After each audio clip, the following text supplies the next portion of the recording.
Hello. In this video, I would like to talk about Sautille and Spiccato. They seem very related, and they are related. In both cases, we're talking about bouncing bowings, but they are also very different. Spiccato is half passive, which means that we are actually doing the spiccato, but we are allowing the bow to bounce on its own. And Sautille is almost completely passive. That means the bow almost does it all on its own. And it feels very different whether we are doing a passive bowing or a half passive bowing. So the feeling is very different. And the place of bow is also different. Spiccato is a lot lower down and a lot slower than Sautille, which is higher up and much faster. In Spiccato, the bow also bounces a lot higher. In Sautille, the bow bounces very, very little, so it hardly leaves the string. And one can develop Sautille from spiccato, but one can also develop Sautille from tremolo. Tremolo is very similar to Sautille, excepting that in tremolo, the bow stays on the string. So these are the things which I would like to go over into this video so that you can be completely clear about spiccato and Sautille, and hopefully I can help you develop your spiccato and your Sautille. I would like to start with spiccato. There's several things which are important when you're playing spiccato.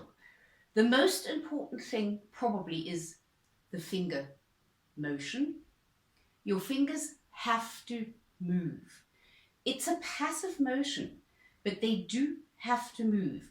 And what might help you before you start actually working at the spiccato is to just activate this finger motion first actively, just with the bow on the string, but do the bow changes in the air.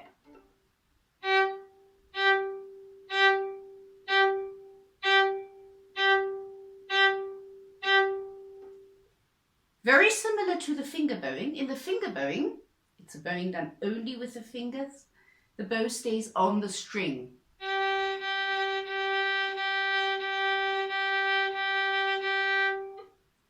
If we do the bow changes in the air, it's a lot easier because the bow changes are what's difficult. The movement of the fingers is the same.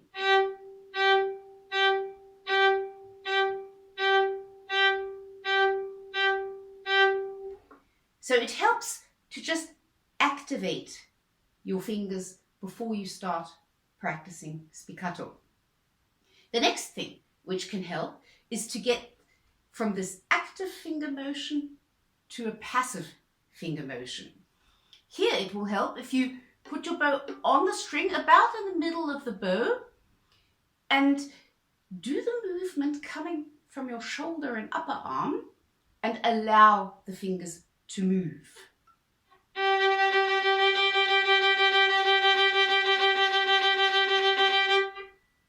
The movement is initiated in my shoulder and upper arm, and the fingers just move passively.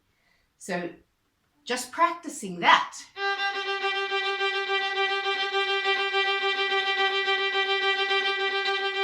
After you've practiced the active finger motion, will already give you a feeling for the difference between moving actively and allowing the fingers to move passively. The next important point in spiccato is resonance. Resonance is always an important point when we're playing an instrument because sound is about resonance.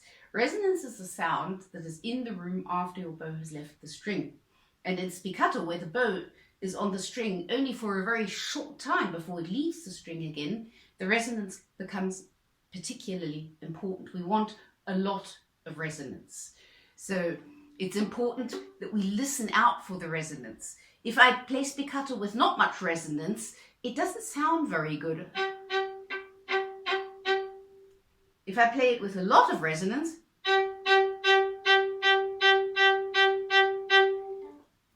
I have more sound in the room after the bow has left the string. So for a spiccato with a good quality sound, listen out for the resonance. Listen out for the sound that's in the room while your bow is not on the string. The next important thing with spiccato is the relationship between horizontal and vertical movement. So in a horizontal movement, completely horizontal movement, our bow stays on the string. In a completely vertical movement, we get no sound.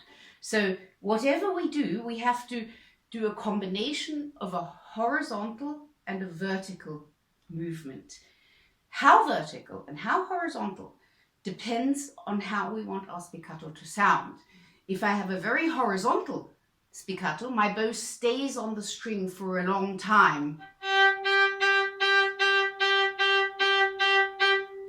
If I have a more vertical spiccato, my bow stays on the string for less time.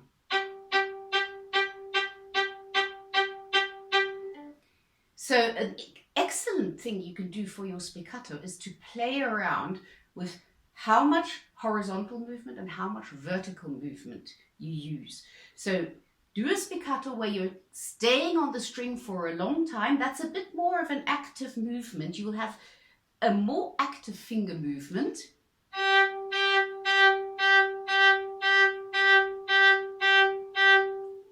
And then do a spiccato where your bow is not staying on the string for a long time.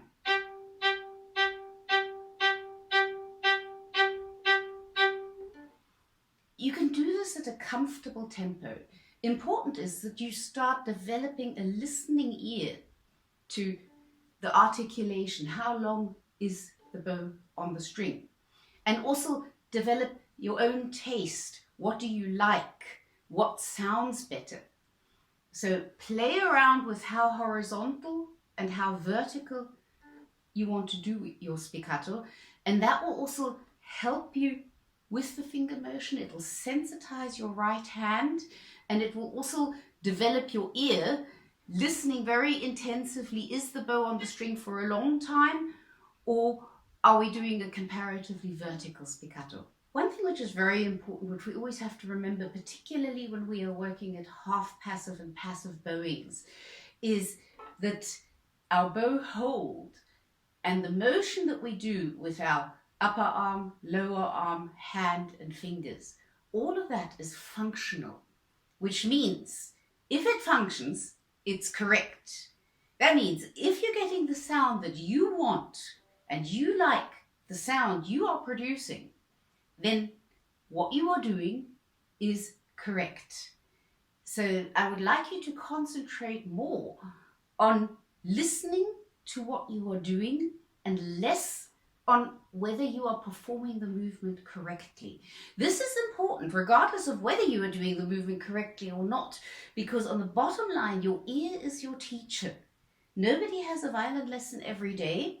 We have to, in a way, teach ourselves. And this becomes particularly important when we're doing passive bowings, because a passive bowing, practicing a passive bowing, is always an experiment every time we practice it, for all of us, because there are so many factors which all have to work together that we, in a way, have to find a passive bowing, like, for example, Sautille. Each time we practice it, we have to find it again. The components we have to play around with to find the Sautille are, of course, weight of bow on the string, how much weight we're adding or not adding. It's the place of bow, where we are playing the Sautille. It's how much bow we are using. And it is also, are we tilting our bow away from the bridge or even a little bit towards the bridge? All these things make a huge difference to our Sautille. So we have to play around with all these components to find the Sautille. Now, what makes practicing passive bowings challenging, but in a way also fun, is that every practicing session is an experiment, because we have to experiment with all these components to find our Sautille. And I can't help you very much with that, because this is going to be different with every bow. And that means you have to experiment for yourself. Sautille is played a lot higher up on the bow than spiccato is. And it can be a good idea to start developing the sautille from tremolo.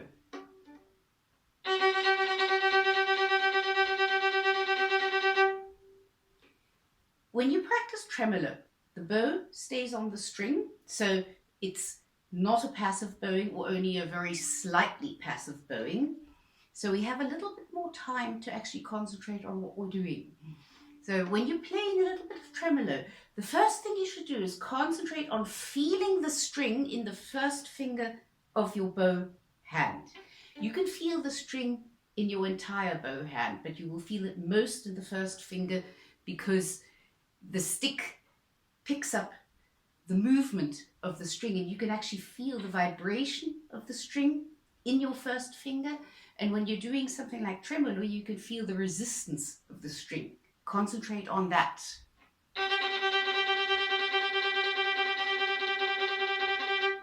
Feel the resistance of the string in your first finger. That will help you a lot with your sautille. When you've found your tremolo and you feel the resistance of the string in your first finger, then you can start playing around with the components. You play the tremolo, and then play around, use a little more bow and see what happens. Notice how the sound changes, and then use less bow again.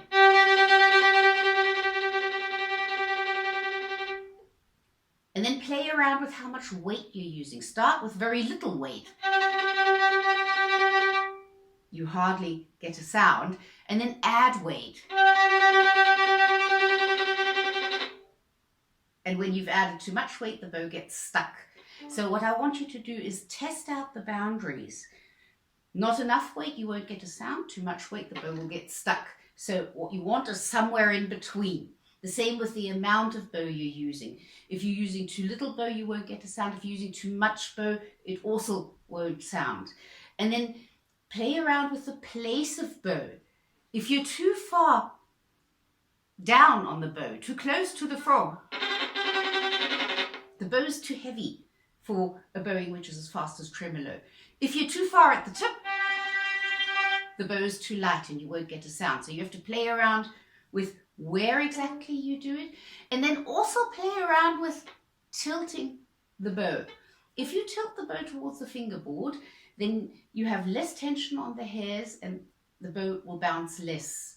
If you use all the hairs with a slight inclination towards the bridge, this is too much, I'm exaggerating, a slight inclination towards the bridge, then you have more tension on the hairs and the bow will bounce more.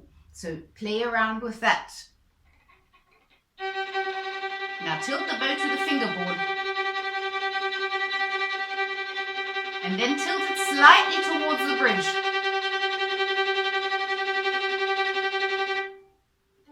Just by tilting the bow slightly towards the bridge, that already got my bow to bounce.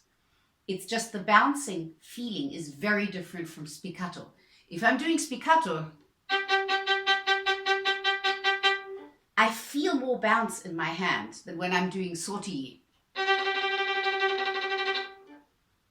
The feeling in the right hand with sautille is closer to tremolo than to spiccato. It feels very, very similar. The only difference in the feeling in the right hand with sautille is when the bow starts to slightly bounce, you feel a little bit more resistance of the string. That's why it's so important to sensitize your hand to feeling the string. Because in tremolo, when the bow stays on the string, you'll feel less resistance of the string in your first finger of your right hand than when it starts bouncing. So that's one way of recognizing the sautille. So the more you develop the sensitivity in your right hand, the easier it will be for you to find the sautille. Very important with all of violin playing, but particularly with a bowing like sautille, is to make sure that your shoulder and upper arm are relaxed. Because if you tense up in your shoulder and your upper arm, you won't be able to keep going for very long because that tension will grow. So make sure that your shoulder and your upper arm are completely relaxed. You don't need them for Sautille. The movement is very, very small, and the energy of the bow does a lot for the movement. So there's no reason to tense up the shoulder or the upper arm. And it's important right from the start to make sure that your shoulder and upper arm are completely relaxed. Just to give you an idea, the champions at things like tremolo and Sautille are probably musicians, string players who play in an opera orchestra, because in some operas, they actually have to do Sautille or tremolo for something like 20 or 25 minutes in one go. So you can imagine how relaxed their shoulder and upper arm has to be able to do Sautille for 20 minutes straight. So just to give you an idea how important it is right from the beginning to make sure your shoulder and upper arm are completely relaxed. You will hear the difference in sound. If shoulder and upper arm are relaxed, you will have more resonance. So here again, your ear is your teacher. Your ear guides you. If you like what you hear, then what you are doing is correct. It's all about what it sounds like. And in the Sautille, the resonance becomes very important because it's such a small bowing. We use very little bow. So we need all the resonance we can get. Keep shoulder and upper arm relaxed and concentrate mostly on the sensitivity of your right hand to what's going on in the string. The resistance of the string is what will help you most in developing your Sautille. I hope you find this helpful. And when you practice Spiccato Sautille, it might help you not to go from the spiccato into the Sautille, but to work at the Sautille from the tremolo. That's, for many people, the easier way to do it, to start with tremolo and then play around with the different components and feeling into the first finger of your right hand, feeling the resistance of the string. I think that is probably the best way to develop Sautille. You can develop it from the spiccato, but usually that's the more difficult way to develop Sautille. So I would recommend to develop the Sautille from the tremolo. Be patient when you're learning passive bowings, because passive bowings means that the bow is doing most of the work, and that means we do not have as much influence on what the bow is doing as we do in active bowings. So that takes a certain amount of patience. What always helped me was to really think of a practicing session with passive bowings as an experiment, because I have to experiment with all these components every time I practice a passive bowing. So thinking of that as an experiment helped me a lot and also made the practicing more fun. I hope it'll also make your practicing more fun. And of course, let me know if you have any questions, and happy practicing.